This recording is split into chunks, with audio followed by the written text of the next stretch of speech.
But public schools, it's legal in 19 states, but like I said, most of it happens down in the South. And 4 states account for like 70% of the school corporal punishment. But where I live in Tennessee, most of the school districts here in Tennessee do allow corporal punishment. And sometimes children come home brutalized. I mean, they've got bruises all up and down their body. And I don't know why people don't use common sense. I mean, I wouldn't ever pick up a bored child. You know, and some people are so afraid of lawsuits, they won't even put sunscreen on a child if they're going to be out in the sun or whatever. But yet they'll hit them with a wooden board. It makes absolutely no sense at all. And there are federal bills to ban this. There's been introduced, I think, 6 times. Representative Hastings from Florida is the latest sponsor. It's H.R. 727. And it never makes any progress. It's just sitting there in Congress, but it's a good bill. And like I said, the only holdup here is it's not a priority to our lawmakers. And people don't know about it, so. Yeah, I think if we got to keep it in the front and center. We have to keep it front and center. Right. If you research it online, yeah, you will find that it is constantly in the news. People do research, and people have pushed for these good changes for our children. All of our children deserve to be treated humanely and in a safe environment in school where they're not afraid of being hit by the adult in charge. That's got to be terrifying. I can't even imagine it. Absolutely. Yeah, it's terrifying for a child. They're already intimidated because you're an adult and you're taller than them, and then for you to physically harm them and threaten them, intimidate them and assault them day to day.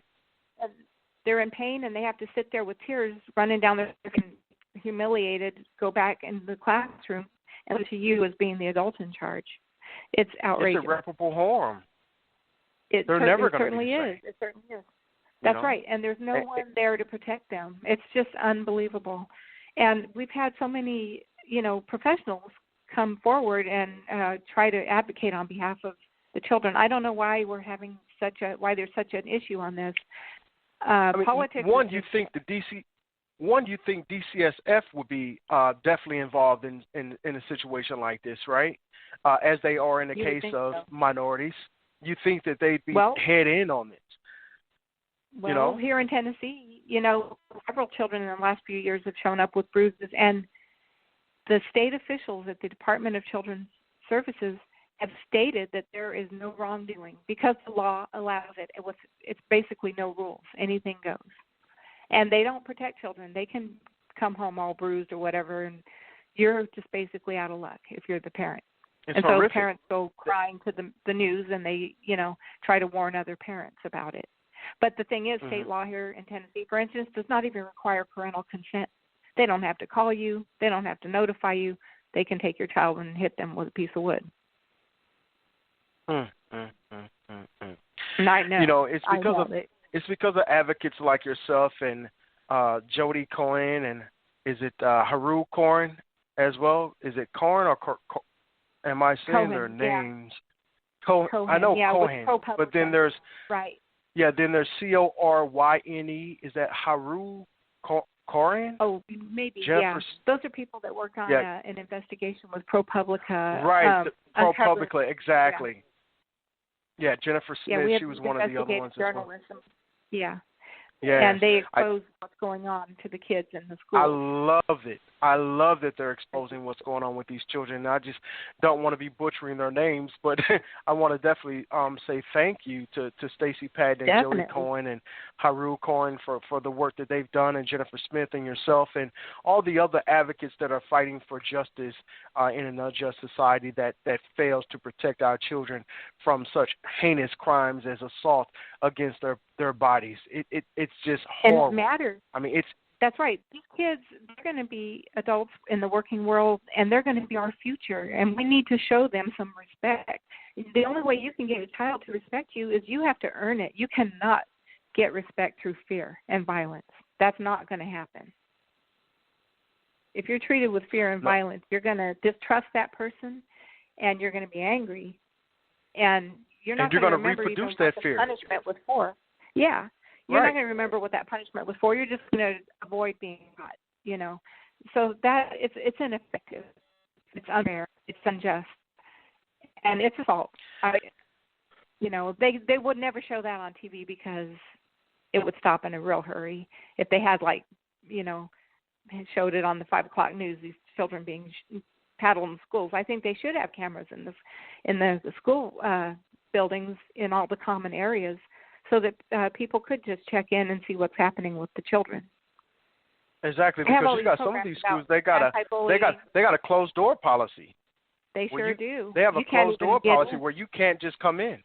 You gotta let them know that you're coming to these schools. They'll have you arrested and hauled out of there. That's right. You can't go in there and threaten anyone, which is, I understand that's how it should be, but they do need to be held responsible for the way they treat the kids, and I think that we're moving that direction, but it's just taking time, and it does take people to speak out, and it does take investigative journalists to show what's been happening, so that it's more of a common knowledge, and that brings about change. And I think with social media these days, it gives everyone a voice, and we can all share our experiences, and the people that are interested in those experiences can find that online, and we can get together and advocate together, or at least toward the same goal, and that's going to bring about the changes. But I think these federal bills, Representative Ayanna Pressley, that was recently introduced in Congress, in the United States Congress, to try to incentivize moving away from punitive measures in schools with children and trying to encourage more positive interactions with the kids for their health and for everyone's safety. And it makes good sense. And if they incentivize it with federal tax dollars, it could actually happen. And I think that those changes will be coming in the future, and hopefully very soon. Yeah, anytime you talk about grant money and additional monies, they will definitely get their act right together. We're going to bring on my co-host, Miss Lucinda. She's also an educator as well. Lucinda, your phone line is open. How are you? I'm great. I'm Good. glad I Lucinda, joined. This is something that I'm passionate about. I'm glad Absolutely. you joined, too. Our kids deserve it. Julie, meet Lucinda, our co-host. Lucinda, Hi, Julie. We got a lot of people on the line these days. Yeah. And the resources are free to anyone online. You can find non-violent child discipline resources. And I know good ones off the top of, 3 good ones off the top of my head. One is sparethekids.com. And that's run by Stacey Patton, and she's an author, and she's a very strong advocate for nonviolent treatment of children, especially in our schools. And another is .com, and that is run by Asada Kirkland, and she wrote a book, and it's excellent. And she passes it out. I believe she's based out of Chicago, and she meets people on the bus or whatever, and she shares her book and her time, and she talks to people. And she's just a lovely, life out loud type person. And the last one I can think of off the top of my head is Project Nospank, which is .net. And that's repeat that again because you're breaking up. ProjectNospank.net. That's clear. Thank you. So those are all places people can go online to learn more about nonviolent child discipline. There's also Julie, PBIS. Oh, PBIS? Go ahead. Yeah. Yeah. Yeah. Mm-hmm. In schools, which we're moving more toward that and restorative justice. And I think that those are much better ways to approach when a child's having, not to punish them, but to try to get to the root of what's causing it and how can we help. Absolutely. I just wish we had advocates like this when I was growing up. I know. I've heard that, and you see so many comments. I was definitely a victim. Yes.